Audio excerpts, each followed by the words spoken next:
नायब वज़ीर-ए-आज़म इसहाक डार ने ऐलान किया है कि चीनी की कीमतों में इजाफा किसी सूरत बर्दाश्त नहीं होगा। एक माह तक चीनी की एक्स मिल कीमत 154 से 159 रुपए और रिटेल कीमत 164 रुपए किलो होगी। इस्लामाबाद में चीनी की कीमतों से मुतालिक इजलास से खिताब करते हुए कहा कि हुकूमत देखेगी कि अगर ट्विटर सिस्टम कामयाबी से नाफिज हो सकता है तो उससे अवाम को मजीद 15 रुपए का रिलीफ मिलेगा।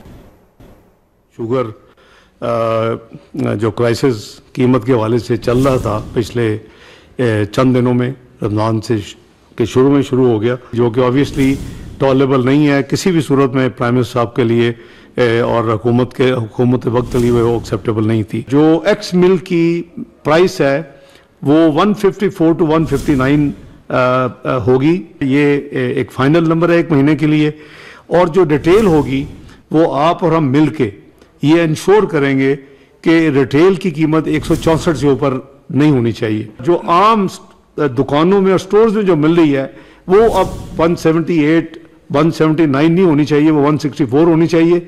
और इस एक महीने में हम देखते हैं कि अगर 2 टियर सिस्टम कामयाबी के साथ इम्प्लीमेंट हो सकता है तो हम उसको भी कंसिडर करेंगे, जिससे आम आदमी के लिए मजीद गुंजाइश मेरे नज़दीक 15 रुपए की निकल सकती है।